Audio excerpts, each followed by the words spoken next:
Saat kita dibangkitkan di mahsyar nanti, apakah kita akan menjadi orang yang egois, yang bahkan kita tidak peduli dengan orang tua kita, istri, bahkan anak kita, Ustaz? Lalu jika kita diizinkan masuk surganya Allah, apakah kita bisa berkumpul lagi bersama keluarga, istri, dan anak-anak kita? Jazakumullah khairan. Barakallahu fikum. Naam jamaah. Orang ketika keluar dari kuburannya, dia telanjang. Apa yang dia pikirkan? Dia memikirkan dirinya. Nafsi, nafsi. Makanya proses keluar dari kuburan itu, proses yang sangat menakutkan.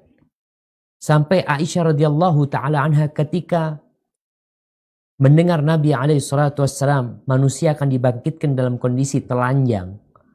Aisyah mengatakan, Ar-rijalu wan nisa ya Rasulullah. Laki-laki dan wanita gimana nih? Apa kata Nabi SAW? Al-amru a'zamu min dhalik. Kejadian itu lebih besar. Orang gak akan mikir melihat, oh ada yang telanjang. Gak ada. Mereka terbelalak. Mereka ketakutan. Gak terdengar kecuali suara langkah-langkah kaki. Nanti setelah mereka dikasih pakaian, ya, disitulah mulai manusia mengingat dengan keluarganya.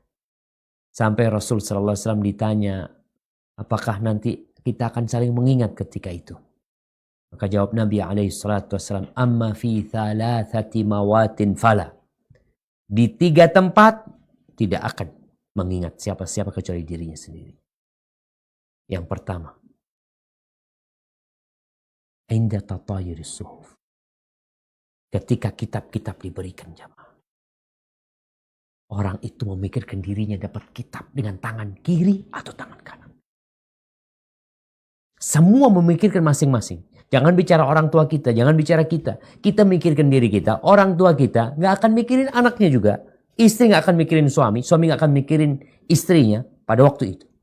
Nabi menyebutkan kepada istrinya, sallallahu alaihi wasallam, wa indal mizan. Tapi tatkala sudah dapat kitab dengan tangan kanannya, di sini dia akan teriak mengatakan kepada keluarganya, kepada kawan-kawannya, kepada orang-orang di sana, ha umuqra'u kitabiyah. Nih kalian baca nih, rapotku baca nih. Yang dapat dengan tangan kirinya, ya dia nggak akan ngomong sama siapa-siapa. Kemudian indal mizan, ketika ditimbang amalan tersebut, orang mikirkan dirinya. Dia akan ketakutan. Gak mikirkan orang lain. Yang ketiga, ketika melewati sirat, doa para nabi pada waktu itu, Allahumma sallim sallim. Mereka mikirkan diri sendiri. Ini yang tidak akan saling mengenal. Ketika sudah masuk surga, disinilah nanti mereka akan mengenal. Jangan bicara keluarga, kawan dengan kawannya akan saling mengingat. Mereka akan bertanya, kita dulu punya kawan, kemana ya? Dulu teman sholat kita, teman kajian kita, haji bareng kita. Ternyata dia di neraka. Maka mereka bisa memberikan syafaat. Meminta kepada Allah Azza wa Jalla. Apakah orang tua akan dikumpulkan bersama anak-anaknya? Apakah bisa kumpul keluarga? Bisa. Allah Azza wa Jalla mengatakan, وَالَّذِينَ آمَنُوا وَاتَّبَعَتْهُمْ ذُرِّيَّتُهُمْ بِإِيمَانٍ أَلْحَقْنَا بِهِمْ ذُرِّيَّتَهُمْ مَا أَلَتْنَاهُمْ مِنْ عَمَلِهِمْ مِنْ شَيْءٍ. Orang-orang yang beriman dan diikuti oleh anak keturunan yang beriman, maka kita akan kumpulkan mereka tanpa kita mengurangi amalan mereka. Para ulama menafsirkan ayat ini dengan 2 hal. Yang pertama, mereka bisa saling ziarah. Kan surga ini bertingkat-tingkat. Ada 100 tingkatan. Kalau anaknya mungkin berada di tingkatan yang rendah, bapaknya di tingkatan yang Masya Allah. Sang anak bisa mengunjungi bapaknya. Sang bapak bisa mengunjungi anaknya. Saling berkunjung. Pendapat yang kedua, mereka dikumpulin dengan yang paling tinggi.